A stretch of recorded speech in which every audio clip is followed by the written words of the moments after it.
So here's the deal. I'm going to buy that fancy car from you. Margareta doesn't need it. She's just a regular person. My parents mentioned they wanted a new car, and since I got married to Brandon, he's been acting pretty selfish.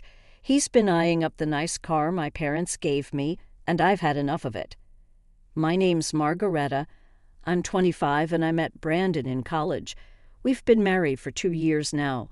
Brandon is outgoing and popular. Unlike me, I'm shy and don't have many friends. We started talking more during college classes, then we began studying together. I never thought someone like Brandon would be interested in me, but he surprised me by asking me out. I was really happy and said yes right away. That's how our relationship started. It made sense why I liked Brandon. He was handsome, friendly, and serious about his studies. But for him, things should have been different. He had lots of cute, stylish female friends. Finding another girlfriend wouldn't have been hard for him. Once I bravely asked him, "Do you really think I'm the right one for you?" He seemed surprised and asked why I was bringing it up. I admitted I'm not very confident. I wanted to know why he chose me. After thinking for a moment, he said, "I guess it's comfortable being with you." I wasn't satisfied, but before I could say anything, he seemed annoyed and started playing with his phone. Not wanting to argue, I quickly ended the conversation. "Yeah, you're right. Sorry for bringing it up." Even though I still had doubts, our relationship kept going smoothly. Time passed quickly. We finished college, got married, and moved into a condo. I got a job at a regular company while Brandon went off to do more school and research. When I told my mom we were getting married, she was really happy. She said, "That's great news. We were starting to worry. We thought you'd introduce us to a boyfriend sooner." I felt bad for not telling them about Brandon earlier, but Mom understood. She said I've always been independent, handling things on my own. Knowing Brandon was there for me made her feel better. My parents met in college and still love each other a lot, which I admire. Dad worked hard climbing up the ladder at a big company. Mom supported him and also pursued her passion for cooking. She became really good at it and even teaches cooking classes now. They respected each other's lives and gave each other space. Growing up with them, I learned to be independent too. I wasn't great at much except studying, so I didn't go to grad school. I wanted to be self-sufficient and start my own life soon, even though I grew up in a well-off family. I didn't want to rely on them forever. I wanted to have a family of my own, like Mom and Dad. I hope to make them proud by having kids someday. It might sound simple, but for someone like me, it's a big goal. Once we moved in together, Brandon started acting more selfishly. He was a grad student and worked part-time, but he didn't pitch in much for our living costs. I tried bringing it up gently, saying, "Hey, Brandon, it would be really helpful if you could contribute more of your part-time earnings towards our expenses." But he just coldly replied, "I do contribute some, you know, and didn't you say you'd handle the living expenses when we moved in together?" Brandon always talked about wanting to be a professor, which is why he went to grad school. I had assured him not to worry about money when we got married, telling him I had a good job. I murmured, "Yeah, I did say that," feeling unsure about what to say next. Brandon sighed heavily. "You wouldn't get it. Being a grad student costs a lot for socializing and stuff. Oh, and by the way, I need money for a research trip. Can you lend me $500? I'll pay you back later." Brandon's financial pressure became more common, and our problems got worse. He started spending more nights away from home, leaving me waiting by the phone with cold meals in front of me. When he did come home happy for a change, I was too forgiving. He'd sometimes say things like, "Hey, Margareta, remember you wanted to go somewhere? I have tomorrow off. Let's go." He'd bring up outings out of nowhere or compliment my cooking, making me feel special. Each time he was nice to me, I'd catch a glimpse of the happy married life I wanted, and it made me hesitate. But I knew this wasn't normal. I felt lonely and anxious, but couldn't talk to anyone about it. I didn't want to upset my parents, who were thrilled about our marriage. They must have started to notice something wasn't right. When I finally visited my parents after a long time, Dad suggested I stay over and have dinner with them. Mom cooked a big meal to welcome me back. During dinner, Dad mentioned my Aunt Ellen had visited recently and wanted to see me. He said she's always spontaneous like that. Ellen was lively, ambitious, and independent. I'll reach out to her soon. Thanks, Dad. Dad mentioned how much my Aunt Ellen loved me and how she always teased about Brandon stealing me from her, even though she didn't want to get married herself. That's just how she was. Before I met Brandon, Ellen was more like a close friend than an aunt. I could talk to her about anything, even things I couldn't tell my parents. She understood me better than anyone and was always there for me. At first, I was too shy to tell her about Brandon, but I wanted to see her again and show her I was doing okay. A few days after staying with my parents, I met Ellen at a cafe. She was dressed stylishly as usual. Ellen checked out my outfit and said gently, "You know, Margareta, marriage is just the start of a lifelong journey for a woman. You should always feel confident and attractive. No matter what, your clothes can make a big difference, so don't forget to take care of yourself." Then she took a sip of her tea gracefully. I totally forgot about fashion lately. I'm sorry for not keeping in touch for so long, I murmured apologetically. Ellen replied, "That's typical of you, Margareta. It's good to be honest and serious, but being too timid usually comes from lack of experience. But I was thrilled when I heard you found someone special. I thought, finally, Margareta is taking a step forward." It had been ages since I spent time with someone outside on a day off, and the weather was perfect. We sat on the terrace, basking in the warm sunlight. In that peaceful moment, I felt like I could talk to Ellen about my worries without feeling too down. I had hoped even someone as shy as me could make it work with Brandon at first, but Ellen listened to my whole story without interrupting, just nodding kindly. When I finished, she asked, "I suppose you haven't mentioned this to your parents, have you, Margareta?" "No, I even hesitated to tell you today. I didn't want to admit my weaknesses to anyone. I thought I should be able to handle this on my own, to be truly independent. I know if Mom and Dad found out, they'd want to bring me back home right away. So I want to try to deal with this by myself as much as possible."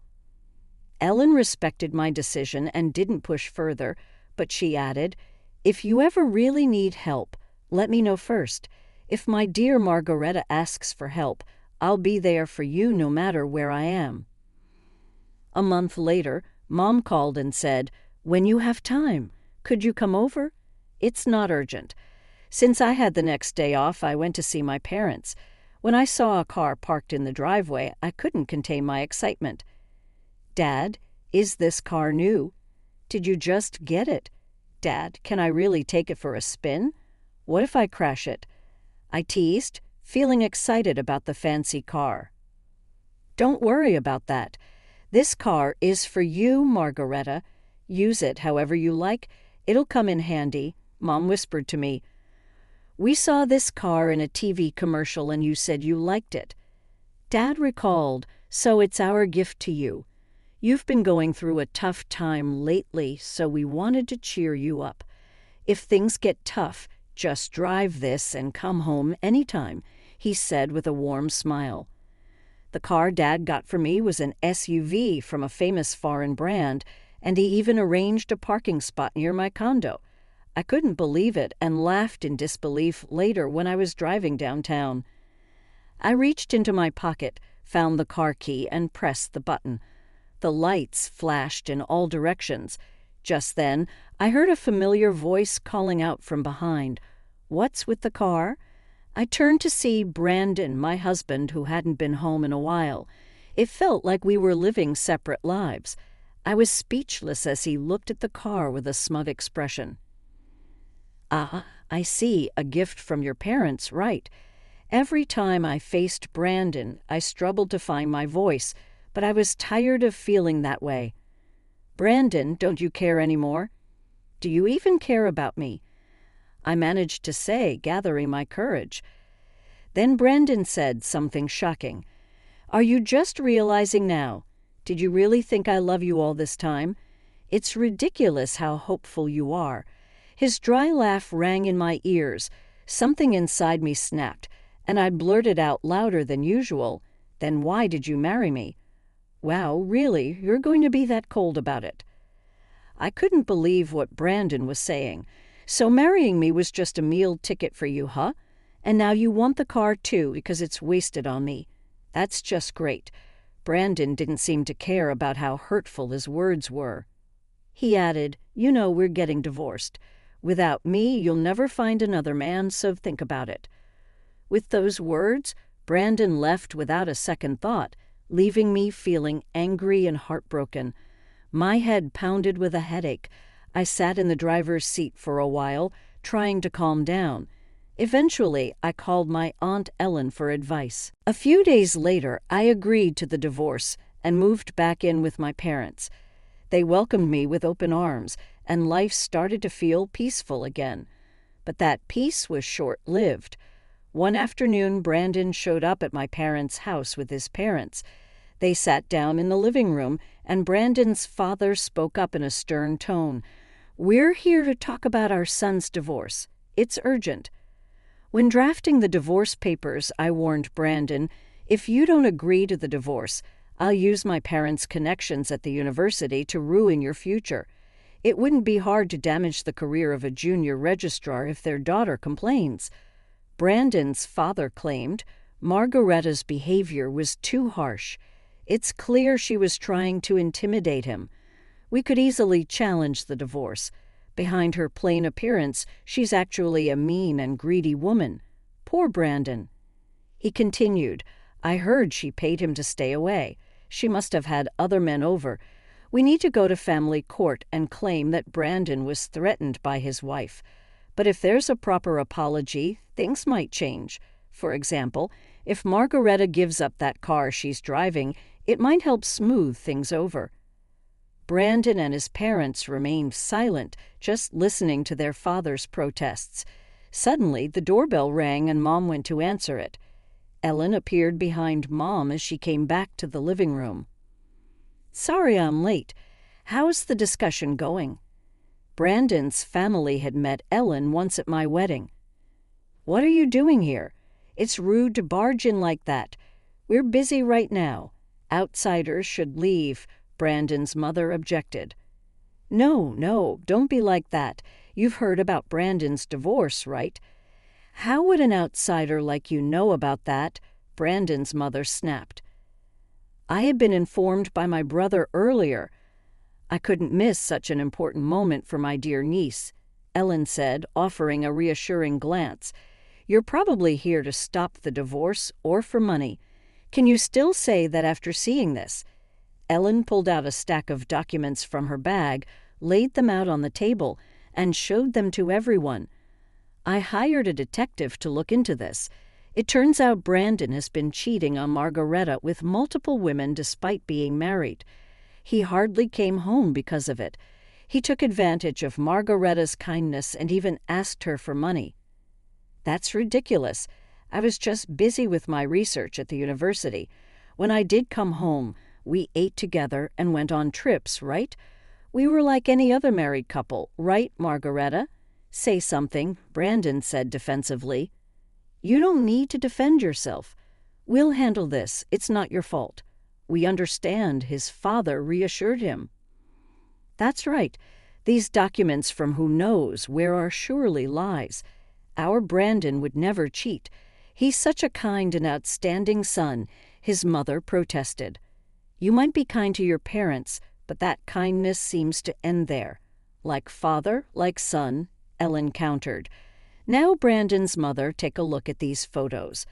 Ellen pulled out a picture from the documents. "I recently stayed at a hotel for a business meeting and saw Nicholas there.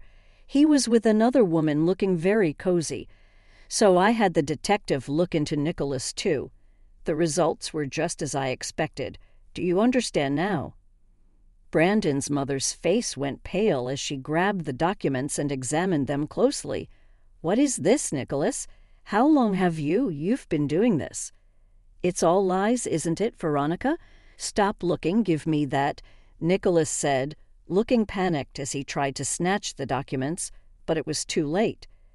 Distraught, Veronica confronted Nicholas. "You've been cheating on me. The car you wanted so badly was for her in these photos, wasn't it?" No matter how hard Nicholas tried to calm her down, Veronica wouldn't listen. The discussion about Brandon's divorce was forgotten as Veronica stormed out of the house crying, with Nicholas following after her. Left behind, Brandon said, "Hey, wait, what about me?" and followed them out in confusion. The rest of us were left in stunned silence for a while, but Ellen had a satisfied look on her face, winking at me. Later, Ellen told me that Brandon's parents did end up getting divorced. "You won't fall for such a terrible man again. Let's make you more attractive. I'll teach you everything about grooming yourself as a woman." Despite her busy schedule, Ellen visited me often and took me to various places like meals and shopping trips. During that time, I learned a lot from her. A year after the divorce, I made the decision to go to graduate school. I worked hard to improve myself, focusing on my studies. Time passed quickly, and one day I heard someone call my name at a street intersection. I turned around to see Brandon. "It's been a while. You've changed a lot, haven't you?" At first, I didn't even recognize him. In Brandon's eyes, the woman standing before him was no longer the plain ex-wife he knew, but had transformed into an incredibly beautiful and attractive woman. Meanwhile, Brandon had fallen on hard times due to the scandal of his parents' divorce. It seemed he was no longer attending graduate school. His parents, Nicholas and Veronica, had decided to stop providing him with financial support because of the trouble he caused. He was struggling to afford his tuition and living expenses, far from the carefree life he once enjoyed. The women who used to be interested in him had left him one by one. The former glory he once had vanished in an instant, and now he found himself face to face with his ex-wife, who seemed to be a completely different person. As Brandon was about to suggest catching up, a man approached and asked, "Sorry for the wait. Are you a friend of Margaretta's?" It was Leonard, the man I was currently dating. "Wow, that guy is really handsome, isn't he? He's so tall." "Could he be a model?" commented a group of women nearby, looking at Leonard. "He's someone from my past, but it's okay. We're finished talking." "Let's go, shall we?" Leonard said, taking my hand and briefly acknowledging Brandon. Brandon stood there stunned as Leonard led me away by the hand, without a second thought for Brandon. Leonard and I walked towards the crosswalk, and I didn't look back, keeping my gaze